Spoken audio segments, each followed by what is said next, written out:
오늘의 사회 이슈를 홍희연 기자가 종합해드립니다. 오늘의 이슈 포커스입니다.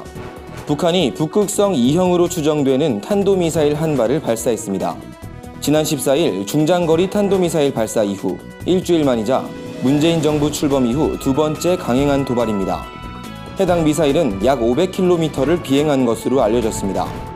이에 대해 청와대는 성명을 발표하고 북한의 거듭된 도발은 한반도 평화에 대한 기대에 찬물을 끼얹는 행동이라며 북한의 무책임한 행동을 강력히 규탄한다고 밝혔습니다. 이어 군 당국은 북한의 추가 도발에 대비해 만반의 대비 태세를 유지하고 있다고 밝혔습니다. 문재인 대통령이 취임 후 처음 진행된 여론조사에서 81.6%의 국정 지지율을 기록했습니다. 문 대통령은 모든 지역과 연령층에서 고른 지지를 얻었습니다. 반면 부정적 평가는 10% 수준이었고 잘 모른다는 답변도 8.3%에 머물렀습니다. 지역별로는 호남에서 가장 많은 호응을 얻었고 그 다음으로 경기, 인천, 서울, 강원 등의 순이었습니다. 한편 정당 지지율은 민주당이 53.3%로 가장 높았습니다.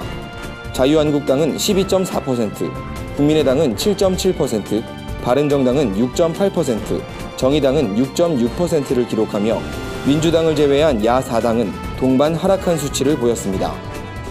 페이스북 최고 경영자인 마크 저커버그가 이메일을 통해 문재인 대통령의 취임을 축하한다는 인사를 전했습니다. 저커버그는 이메일에서 후보 시절 페이스북 코리아를 방문해 인터뷰를 진행한 것에 감사드린다고 인사를 전했습니다. 또 문 대통령의 사람 중심 4차 산업혁명 공약에 전적으로 공감한다며 페이스북도 이를 실현하는 데 적극 노력하겠다고 밝혔습니다. 저커버그는 이어 조속한 시일 내에 대통령을 만날 기회가 있길 희망한다고 덧붙이기도 했습니다. 우리나라 소비 유형이 소유 중심에서 임대와 공유 중심으로 전환하고 있습니다. 민간 소비가 침체기를 겪는 가운데 합리적 소비를 앞세운 임대 산업이 가파르게 성장하는 겁니다. KT 경제경영연구소에 따르면 국내 임대 시장은 25조 9천억 규모로 추정됩니다. 이는 지난 2011년에 비해 약 33% 성장한 수치입니다. 임대 산업에선 렌터카와 카쉐어링 등 차량 렌털이 큰 비중을 차지하고 있지만 최근 들어 비대, 공기청정기, 매트리스 등 가정용품 임대 사업도 빠르게 성장하고 있습니다. 업계 관계자들은 불필요한 지출은 줄이고 개인의 만족을 높이는 소비가 나타나고 있다며 앞으로도 임대 산업의 고성장이 지속될 것으로 보인다고 진단했습니다.